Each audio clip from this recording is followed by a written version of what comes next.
With the season just days away, I guess I finally have to bite the bullet and give you my official prediction for Auburn football's 2022 season, complete with thoughts and scores. So that's what we're going to do here on this video today. As always, I want to remind you, if you enjoy this type of content, please do make sure you smash that like button. We always appreciate members of our booster club like David Wells, who help produce videos like this. Season prediction videos are always fun to do, but also a little nerve-wracking because I'm basically putting myself out there for you all to have an opportunity to throw it back in my face when I'm completely wrong on the season, which I probably will be. As always, remember too that these predictions are made really with the context of what's going on right now with the program and what we know about that, what we know about the other teams. We actually know very little about some of the teams until we actually see them get out there on the field. So that's how we're making these predictions. So some of these are probably going to see a little out there as terms of context when we get to those particular games, but hey, I can only work with the information that I have at hand. So what we're going to do is I'll give you each game a score prediction, a couple thoughts on it, and then at the end we'll kind of sum it all up with my overall record. So let's dive right in. Let's start off with the first game of the year, the Mercer Bears, just a few days away. I have us winning 45-17. Now, if you watch the game with Mercer already had their first game this season, they had a pretty good offense within the context of the competition that they were playing at the time. And last time we played them, we weren't even able to cover the spread, so I think there's already a little bit of apprehension about them. There should be jitters. It's the first game. But I think 45-17 is a very fair score. The Auburn Tigers should be expected to win this, especially with the defense that I think is going to be making a statement in this game. Game number 2, San Jose State. I have us winning 41-10. Now, I do think we're going to get off to a little bit more of a slow start. It is going to be a little bit later of a game, meaning like 30 minutes later. I think 6:30 as opposed to 6 o'clock kickoff. I just think that our offense is going to try to do a few more things for their own benefit to continue to work out the playbook a little bit, but also to put more on tape for Penn State to have to prepare for. So I do think that you're going to see some hiccups, some maybe not as smoothness on the offensive side. So I think that would lend itself to a slower start, but eventually they would do what they're expected to do and roll over the San Jose State Spartans. Game number 3, the first really big one of the year, Penn State visits the Auburn Tigers. I have us winning 31-21. Now, I do think that this is going to be a good game with Penn State potentially coming back to make it a little bit closer than the score I predicted actually looks. Do think that's going to happen, but I don't think Penn State is ready for the level of hype that they're about to walk into the elements of the heat of the South on a 3:30 CBS kickoff. Now, it would be even better if it was a game time or nighttime game time. That's not happening, but I still think it's going to be an incredible atmosphere that they are not ready to experience. See, we can do it too, just like y'all gave it to us last year. Game number 4, the Missouri Tigers come for homecoming. I never like it when we schedule SEC opponents as our homecoming, unless it was Vanderbilt. Sorry, Vanderbilt. It's just kind of the way things are. This makes me a little bit worried. I also think that you got to put into context that Penn State game is going to have the guys just up here, like beyond, even out of the screen in terms of emotions, excitement and stuff. So there could be a little bit of a deflate effect that they would be susceptible to. And I also think Missouri kind of would take exception to the fact that they are our homecoming game. With all that in mind, I could see a little bit of a scare, especially at the beginning of the game. But I think 24-20, the Auburn Tigers will still win out in their homecoming game. It'll be 2 years in a row that it was a little bit more scary than we wanted it to be. Game number 5, and the last one of this 5-game homestand, we got the LSU Tigers coming to town. I have us winning very close, 24-23, and I'm calling it a slobber knocker. I think LSU has the talent still to be very successful. I'm just not convinced that they can have one of those magical runs such as Gus Malzahn did with his guys on his first year back. I think with the natural progression of a transition to a new regime, scheme, ideology, that's going to have a few bumps and bruises. That's going to counteract some of that talent they naturally already have and have a propensity to bring in to the Go Tigers program. So I still think it's going to be very, very close, and it's a establishment of who is actually legitimate still in the SEC West for this season. That's what I kind of think about this game. For our 6th game, we finally go on the road to the Georgia Bulldogs, the defending national champions. It even pains me to say it. 17-28, the Auburn Tigers will take a loss here. And I don't think this is a surprise to anybody. I think we're all anticipating that be a very tough one to get a win out of. You just kind of have to assume at this point, being the defending national champions, that they still have the talent there, even though they lost a ton to the NFL. I just don't know a lot yet about them to have a, strong belief. Are they real, or are they going to be a little bit overrated? So I kind of want to wait and see a lot on this one, but I'm going to go ahead and put 17-28 out there just with an expected loss.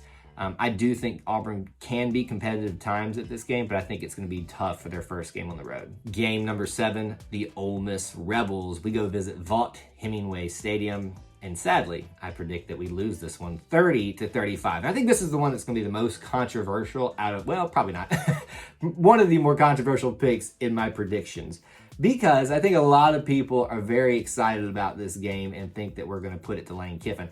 I kind of thought that at once too, but there's some intangible thing out there that I just can't get a feel on why I have this feeling now. I think we're going to be dropping 2 road games in a row. Maybe it's just because it's 2 road games in a row after we had the high of 5 games, 5 straight wins, hopefully, in a row at home. I think it will be close, but there's just not really a solid reason I have other than it's just a gut feeling at this point. Next up, we've got the Arkansas Razorbacks. We're back at home finally at the very end of October after barely spending any time there at home. That also includes a bye week. I have us winning 42-20. Frankly, I think that the Arkansas Sam Pittman hype will be worn off by this point if it hasn't worn off already in the season. I don't think that they're a bad team, but I just think that for some reason, after Auburn potentially takes 2 losses on the road after such a hot start, is going to be ready to make a statement. That offense especially is going to want to show at home that any struggles that they had on the road are non-existent at home still, and they defend against the Arkansas Razorbacks. Next up, we got Mississippi State. The revenge game will be complete. We win 30-17. You can't tell me the Tigers don't have this game marked on the calendar. Have marked it from the second that ended last season after that embarrassment at home. Specifically, the defense. 30-17 is what I think the score is going to be. I think that defense really makes a statement here and shuts them down, not just in the defensive backfield, but I think the pass rush alone is going to really wreak havoc on quarterbacks, running backs, and wide receivers, and even trying to get them the ball in that air raid offense. Back at home again against Texas A&M. Here's probably a surprising pick as well. I say we win 23-20, and probably one of the best games Auburn has played in or competed or just performed all season. Obviously not a super high scoring game, and I think that's probably going to be both defenses maybe playing at their highest point of the season thus far. I think it's going to just be an outstanding football game. 23-20. Texas A&M, if you look at them, you would think they've got the talent that's far superior to Auburn right now, just in recruiting rankings and that kind of stuff alone. I just think that Auburn, with the hype of how well they've done at home, how well their defense is playing, that this is one that sets up in our favor to get this trend back on track of us winning at home against Texas A&M. In the 11th game of the season, Western Kentucky, the final home game, not really much else to say here. 65-14, the Tigers, I think, win. See a lot of seniors out there competing, honoring them, and a lot of other players that we didn't get to see a lot throughout the season. They should take care of business. The points really come at the end of the game when you've got the backups of the backups in. And finally, one we wait for every single year, the Iron Bowl. A lot of trepidation about this one this year. I think, as always, you throw everything out with the Iron Bowl, even when it's in Tuscaloosa. I do think that Auburn will be competitive. I do think that Auburn will come out there in the first half and make a game of it. And I do think that maybe even towards the end of the third quarter, maybe the beginning of the fourth quarter, it still looks like Auburn has hope. The problem is I just think right now Alabama looks to have too much in their favor. So 20-38 is the eventual score that we will get to, but I think it remains very close throughout most of the game, as this tends to happen in the Iron Bowl when both teams are pretty competitive all year. So in summary, if you've been keeping tally here, 9-3 is my record, and I'm honestly a little shocked that I predicted that. But the more I looked at the schedule, the more I look at the strengths and weaknesses of Auburn of what we know right now, I think this is a very legitimate chance for Auburn to surprise people this year and go 9-3. Now, I also think a lot of the questions out there could flip this thing on its head and have us, no SEC wins at all. But there's something about this season that I think that's really going to latch on to this team in a good way. I think the defense has something to prove. I think the offense, TJ Finley, has something to prove as well. And I think that's going to show up at the end of the year. And if you look at that record and how it could shake out, I basically predicted the Iron Bowl determining the SEC West again if Auburn were to come in with only one SEC West loss. If Alabama somehow took a surprise loss somewhere in the SEC, they win that game, they're in the SEC championship game. Again, not likely, but it's kind of where we always find ourselves as Auburn fans. Just right there, almost. And sometimes it just doesn't work out. But what it does mean is that this will take the note of a lot of postseason decision makers in terms of bowl games and result in us being probably in a very good bowl game come that time. So that's my prediction. I would love to hear yours now in the comments section below. Let me know your record, games that you think are your surprise one, anything that you want to tell me about your predictions for Auburn's 2022 season. Get them in now because the season starts in just a matter of days. Before you head out of here, be sure to make sure you smash that like button if you enjoyed this content. Always be subscribed along with the notification bell so you don't miss any uploads or live streams. There's also ways to help support our content listed in the description. Hit that join button here to be a channel member for $1 a month, or you can head over to patreon.com/E2C network. That also starts at $1 a month to get you a few more perks if you're interested in checking that out there. Thank you for tuning into this video and tuning into the E2C network where we share the whole Auburn experience. War Eagle.